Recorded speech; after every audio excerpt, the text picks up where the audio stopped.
Magandang araw sa ating lahat, lalo na sa aming butihing guro, Ma'am Mary Jane Bongkato. So, sa oras na ito ay ating tatalakayin ang mga dulang pangkaunlaran ng pamahalaan. Pag sinasabi nating dula ang pangkaunlaran, ay ang mga kusang paggamit ng teatro upang palaganapin ang mga kaisipang pangkaunlaran. Sabi dito, ang pagkadeklara ng Batas Militar noong 1972 ay kaakibat ng mga proyektong pangkaunlaran ng ating bansa.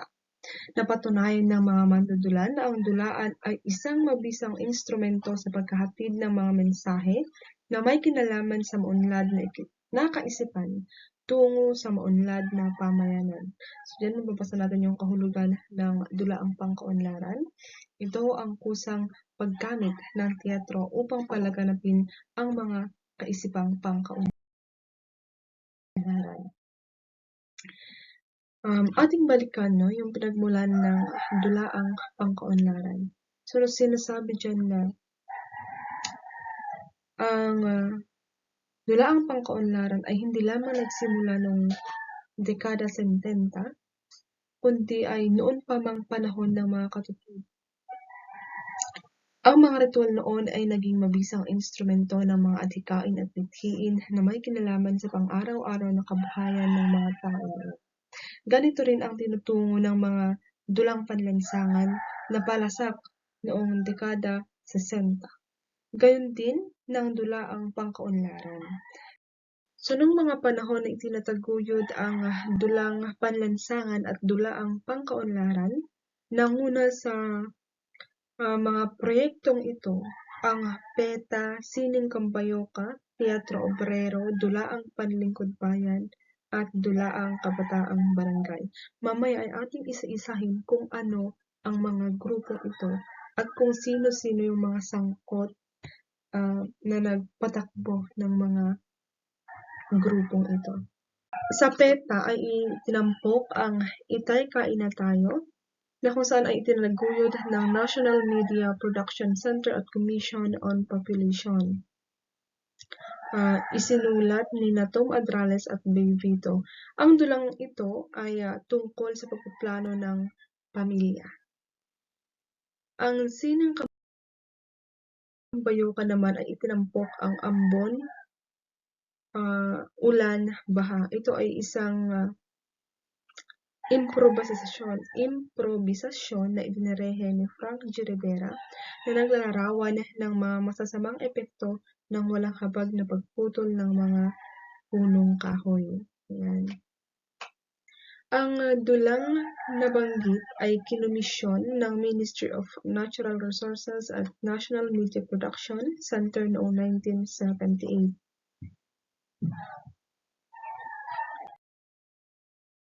Gayon din ang Oyayi, isang sarswelang tumatalakay sa pagpaplano ng pamilya at kinomisyon naman ng Commission on Population. Simula noon, ang iba pang mga grupong pandulaan tulad ng Teatro Obrero na itinatag ni Mag-Cruz Hatol at ng Dulaang Guro Panlingkod Bayan ng Philippine National College sa pamumuno ni Natty Prim Rogers ay nagsipagtanghal din ng mga dulaang pangkaunlaran. Ganon din ang Dulaang Kabataang Barangay na itinatag ni Amy Marcos at pinamunuan ni Alex Cortez ay nagkaroon ng iba't ibang sangay sa mga lalawigan na pawang nagtanghal din na ganitong uri ng dula. Ang kalimitang paksa ng mga dulang pangkaunlaran ay umiinog sa mga imperatibo ng bagong lipunan na itinatag ni Pangulong Marcos noong 1972. So, kabilang rito ang pagpapaunlad ng pamayanan, kaunlarang pang-edukasyon at pangkalinangan, kahalagahan ng kabataan sa pagbuo ng pamayanan, pagpapaunlad ng pamayanan at iba pang proyekto ng pamahalaan na may kinalaman sa pagpapaunlad ng pamayanan at ng buong bansa. So, bunga ng pagkakatatag ng pamantasan ng bagong lipunan, sumibol ang isa pang pangkat ng pandulaan at tinawag itong Dulaang Bayan. So, yan. So, ang Dulaang Bayan ay bunga ng pagkakatatag ng bagong lipunan. Ayan. So, ating tignan ang Dulaang Bayan ng University of Life. Batay sa paniniwalang ang sining ay hindi lamang para makapagbigay aliw, kundi upang magsilbi sa pangangailangan ng mga mamamayan. At ito ay isinilang ang Dulaang Bayan ng University of Life sa ilalim ng pangangasiwa ng UL Continuing Education Program noong 1980. Marami ang nag-alinlangan sa pagkakatatag ng dulaan, ang pagtuturong di formal, lalong-lalo pa ang paggamit ng teatro bilang pamamaraan. Subalit, hindi ito naging hadlang sa pamumuno ng pangkat na pinangungunahan ni Phoebe Torres Anderson, ang grupo na nagtanghal ng mga dulang inaakalang magbibigay daan upang maunawaan ang mga ideolohiya at proyekto ng pamahalaan. Narito yung mga tinampok o mga produksyon ng Dulaang Bayan ng University of Life. So, una riyan ay ang Kalbaryo, na itinanghal ng samahang sinakulista ng Santa Teresa de Avila ng Pineda, Pasig sa UL Football Stadium bilang paggunita sa mahal na araw. Sunod ay ang Tondo at Forest, Mayo 1981. Itinampok sa tambalang ito ang mga dulaang sariling lote, sariling bahay ni Andres Cristobal Cruz at Ramona Reyes ng Forbes Park ni Bienvenido Noriega Jr. na ginampanan naman ng Teatro Kabataan ng 4, yung TK4. Sumunod dito ay ang pagtatanghal ng pasalamat na tinampukan ng Kabalikat sa Kalinangan sa ilalim ng direksyon ni Mars Cavestany Jr. sa pagtataguyod ng UL Continuing Program, CCP Outreach Program at Ministry of Human Settlements Urban Bliss Program. Okay, noong Setyembre hanggang Agosto 1981 naman ay tinampok ang pabrika na kinomisyon ni Manny Asuncion upang sulatin ang dulang ito na siyang unang produksyon na tinampukan ng bagong katatag na Dulaang Bayan Ensemble, at dito ay inilahad ang mga damdamin ng mga manggagawa sa pabrika ng papel, ang pagtatag ng union, at ang tulong na maihahandog ng Ministry ng Paggawa at Pamamasukan sa mga manggagawang ito. So ito, ang pabrika ay pinamahalaan ni Johnny Jose Cruz bilang Artistic Director, at ito ay itinanghal sa UL noong Agosto 1981 at muling itinanghal sa Pasig Municipal Hall noong Setyembre 1981. Upang magkaroon ng kahit na kaunting kasanayan sa larangan ng tanghalan, ang Dulaang Bayan Ensemble na binuo ng Human Settlements ay inanyayahan ni Phoebe Torres Anderson, sina Frank Rivera at Daniel Pontevida ng Sining Kampayuka upang pangasiwaan ang isang seminar palihan sa drama na ginanap sa Barrio Tadlac, Los Baños, Laguna. So, ito ay dinaluhan ng mga kasapi ng samahan at tumagal ng 4 na araw noon ding Setyembre 1981. Mula sa seminar, palihang ito ay sumilang ang Dulaang Mandaragat sa pamamagitan ng improvisasyon, at ito ay muling isinulat ni Manny Asuncion. Next ay ang Walang Sugat noong Oktubre 1981 din ang ay itinanghal habang naghahanda sa produksyon, at ito ay idinirehe ni Bernardo, at ito naman ay itinanghal ng Zarzuela Foundation of the Philippines sa University of Life. So ito palang Walang Sugat ay akda ni Severino Reyes. Sa noong Disyembre 1981, itinanghal ng Dulaang Bayan ang sariling produksyon na pinamagatang Mandaragat sa ilalim ng pamamahala ni Johnny Jose Cruz. Matapos ang matagumpay na pagtatanghal ng dulaang ito ay umalis ang direktor na si Johnny Jose Cruz patungong Estados Unidos at bilang kapalit ay humalili si Mars Cavestany Jr. bilang Artistic Director at muling itinanghal ang mandaragat sa mobile theater program sa Puerto Real, Intramuros noong Marso 1982 na pinamahalaan naman nina Frank Rivera at Joey Guanzon Nombres. Sunod ang Bayan Mo, Bayan Ko noong Abril 1892. Isinulat ni Manny Asuncion at Zoraida Sanchez sa pamamahala ni Mars Cavestany Jr. Ang Bayan Mo, Bayan Ko ay itinaguyod ng KKK, University of Life at Ministry of Human Settlements. Ito ay may haba 3 oras at 10 minuto na naglalaman ng mga orihinal na komposisyong musikal. Pagkatapos nito ay nagbitiw si Torres Anderson bilang Artistic Director. Lalong tumibay ang mobile theater program ng samahan at noong Agosto 1982 ay itinanghal ang pinakaikling bersyon ng Bayan Mo, Bayan Ko sa pamamahala ni Frank Rivera at nagtampok sila ng ilang bagong miyembro ng samahan sa Rizal Park Open Air Auditorium. Ang bersyong ito ay muling itinanghal sa PhilTrade ng sumunod na buwan at tinampukan naman ng samahang sinakulista ng Santa Teresa de Avila na sila ring gumanap sa bersyong ipinalabas sa Don Mariano Marcos Memorial State University sa Bacnotan, La Union noong Oktubre 1982. So, ang People's Theater Festival ay itinaguyod ng Dulaang Bayan, University of Life, KKK at MHS. So, ito ay ginawa sa University of Life Pasig at sa People's Theater Festival na nagsimula siya Nobyembre at nagtapos ng Disyembre 1982 ay itinampok yung 4 na dula. Yung una, yung mandaragat ng Teatro Samahan, Pabrika ng Samahang Sinakulista, Ang Bayan Mo, Bayan Ko, ng Teatro Kabataan ng 4 o TK4, at Lahok ng Dulaang Bayan, yung kahapon, kasalukuyan, at kinabukasan. So, sinulat, nilapatan ng musika, at idinirehe ito ni Frank Rivera.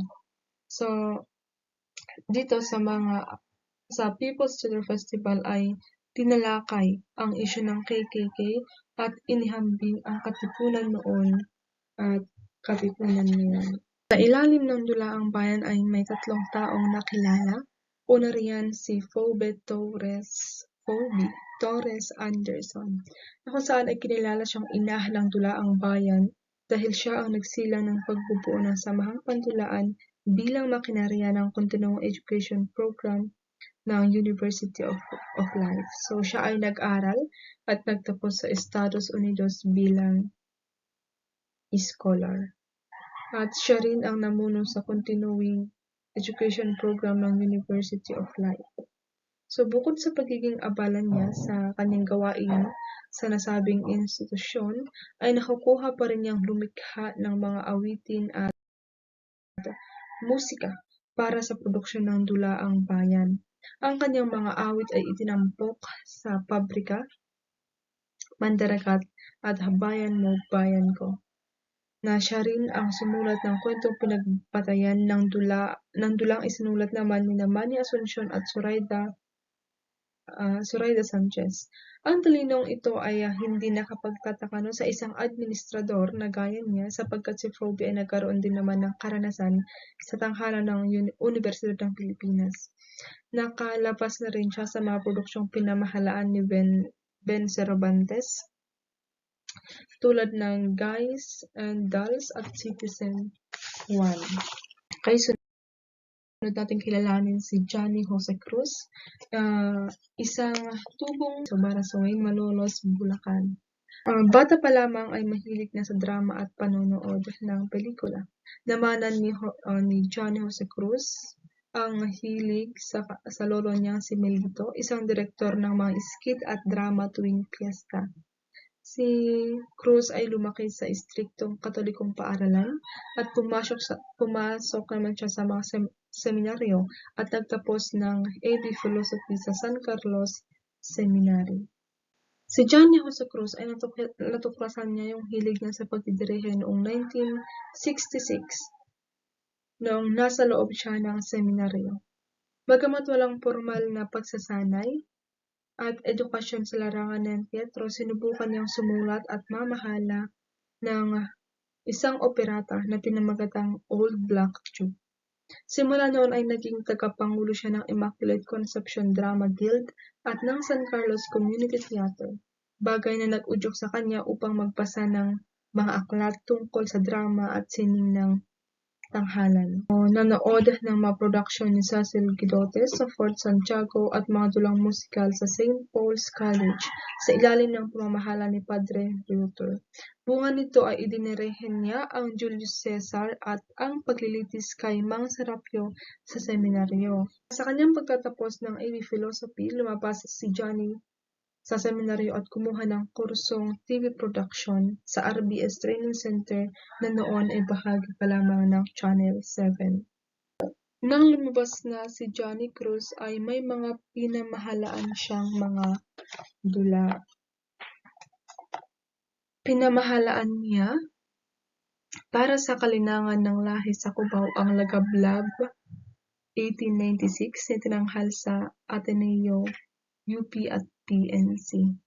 So, naging tagapagtatag din siya ng Dulaang Malolos, nagdirehe ng Kristo ng Bayan, at pinamahalaan ang Tanikalang Ginto sa Barasuin, Kalinangan noong 1980 at naging artistic director ng Dulaang Bayan ng University of Life.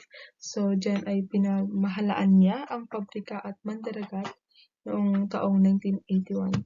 Nag-aaral din ng film production sa Columbia College, Hollywood, USC at New York University sa pamamagitan ng Moel Fund Scholarship.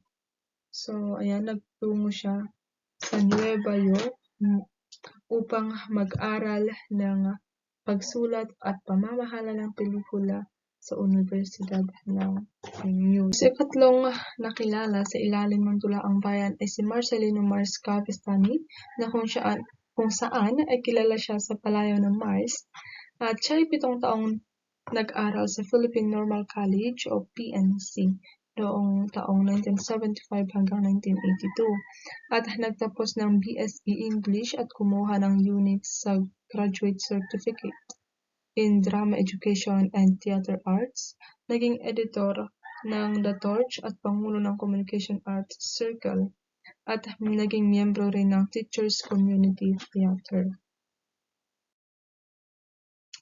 Okay, so narito yung mga gawa at script ni Mars Cavestany. Ang kaalaman at kasanayan at kakayahan sa drama at sining ng teatro ay bunga ng kanyang pagsisikap.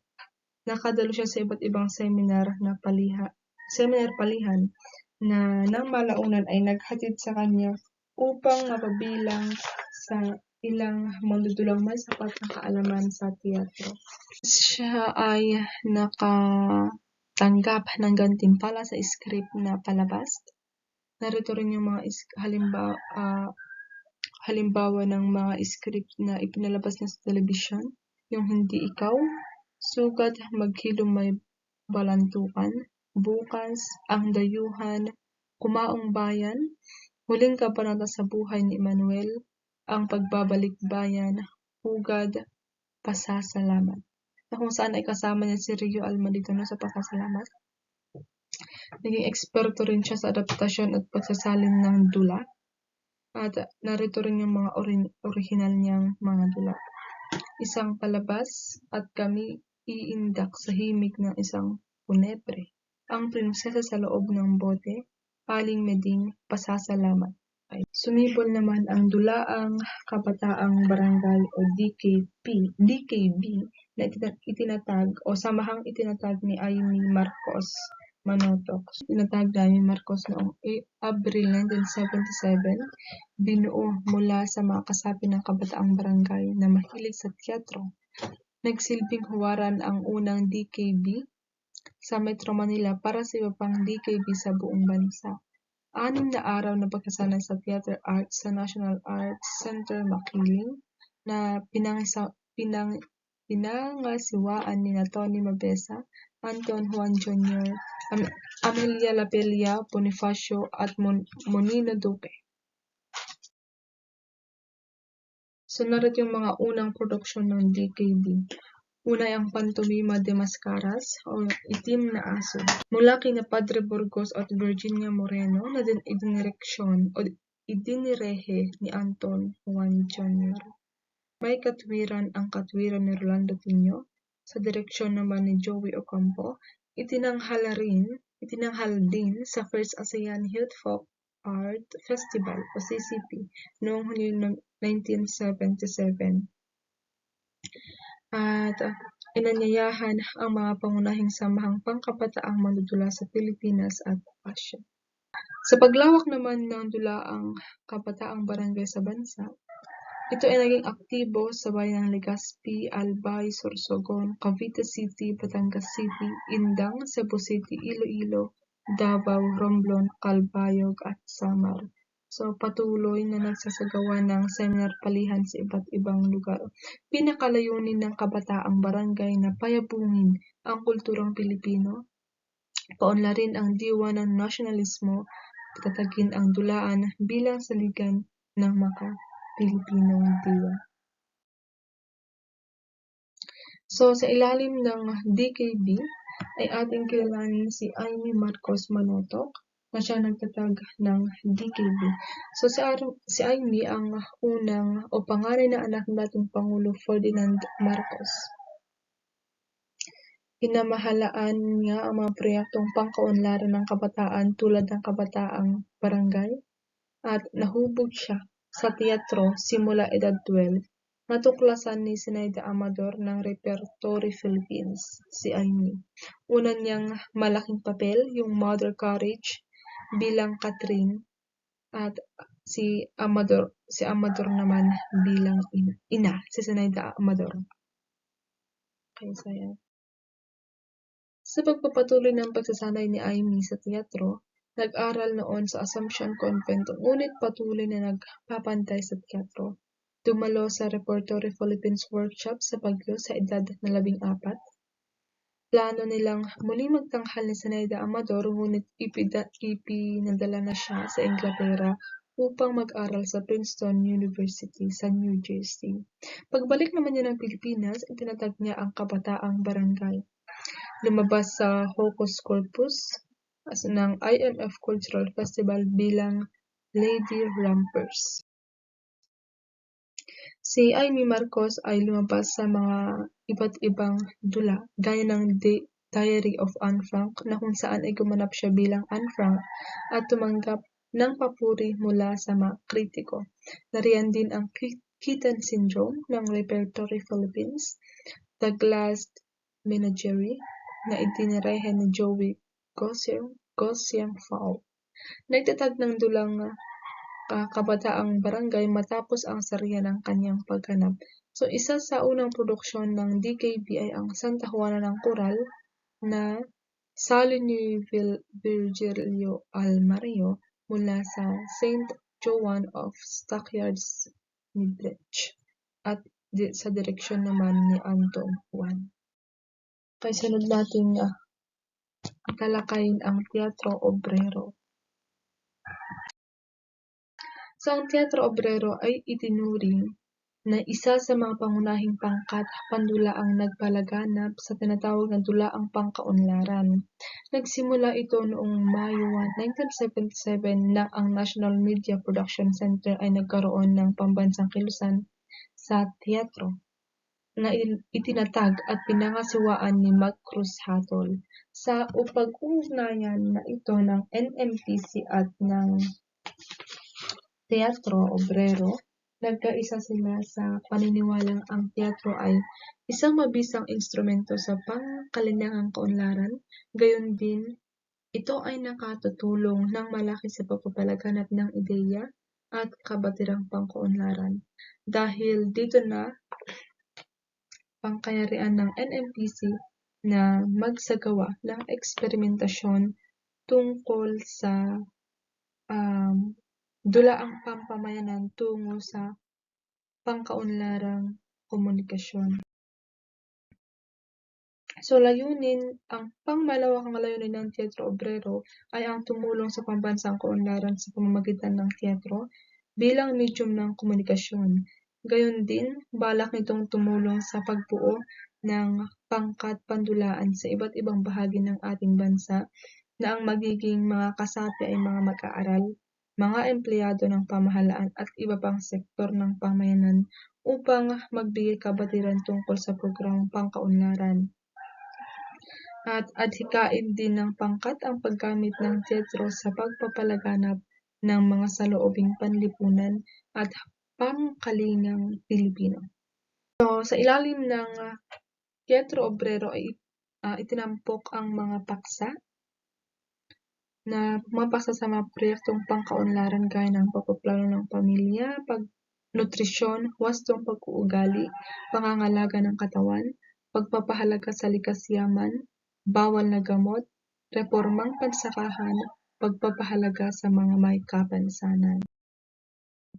So, ayan. So, kabilang sa mga pangunahing produksyon ng Teatro Obrero mula taong 1977 hanggang 1979 ay ang Emmanuel, itinanghal sa UE Auditorium at iba pang pabrika at lalawigan.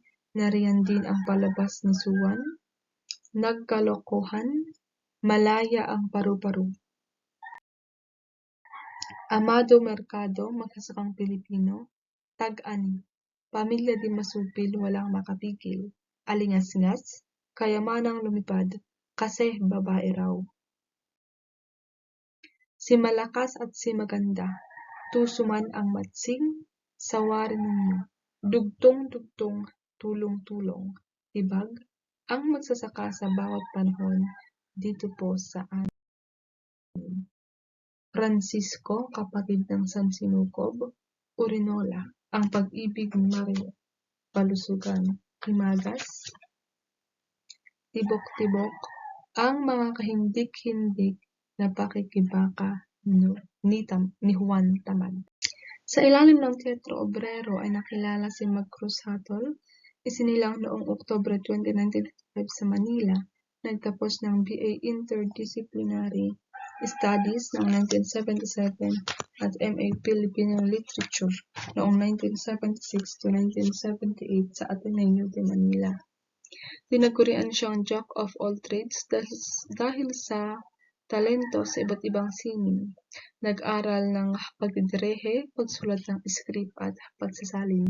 Naging direktor din si Mag Cruz Hatol at tagapagdisenyo ng maraming pagtatanghal. So madalas siyang maanyayahan bilang tagapanayam tungkol sa dulaang bayan. Naging production manager ng acoustic cinematography noong 1975, art director ng Malayang Sining The Players Group noong 1976. Siya ay nagturo rin sa Ateneo at Maryknoll. Naging research director ng Growth Advertising and Ideas Network at theater director and media coordinator ng Agrarian Reform Communication Unit ng NNPC.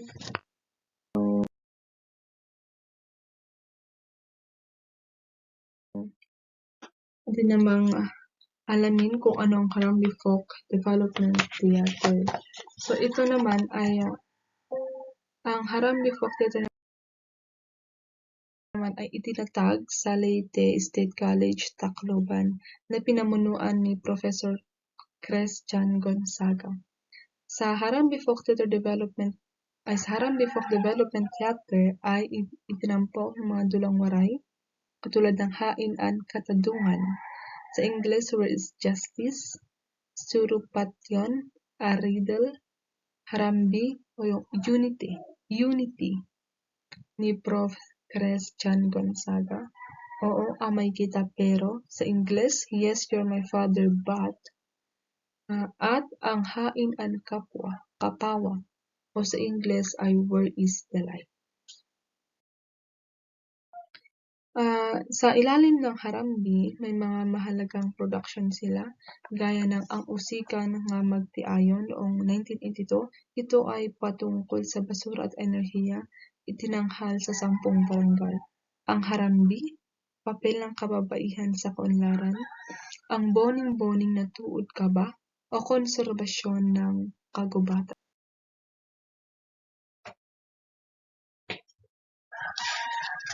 Sunod naman ay ang Sharif Kabunsan Kalinangan Ensemble o yung SKK na noong 1983 ay pinalitan ang pangalan at tinawag na Sining Dayunday. Itong SKK. So, itong SKK ay itinatag sa ilalim ng LTP Region 12 bilang Ambassador of Goodwill. Layunin nitong suportahan sa proyekto ng ang unang ginang Imelda Marcos at palaganapin ang pambansang kalinangan. Si Ismail G. Kamid ang nagtatag nito sa tulong ni Abdul T. Sampulna at mayroong 35 mag-aaral mula sa Cotabato na mga kasapi. Ang Sharif o yung SKK ay may mga production katulad ng Ginat Gas, ito yung pambansa at lokal na isyo, may musika, tagumpay sa drama festival. So, ang Ginat Gas ay tinatampok ang mga pambansa at lokal na isyo. Palaw ay mga kwentong Maguindanao, featuring Apo Araga. Sa panulat naman at direksyon ni Kamid, musika rin niya ang ginamit at ginamitan ng Kambayoka. Nariyan din ang Mang Jesus na isinulat ni Daniel de la Serna na itinuloy ni Marilo Reibquera. Ang Subo, ito yung kontemporaryong dula tungkol sa mga isyong lokal ng Muslim sa Cotabato.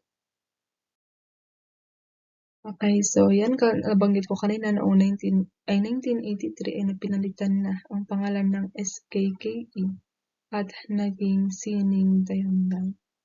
So, diyan nagtatapos ang ating talakayan at inaasahan ko na may kahit paano ay may narinig naman naiintindihan naman kayo. Ayan, paalam!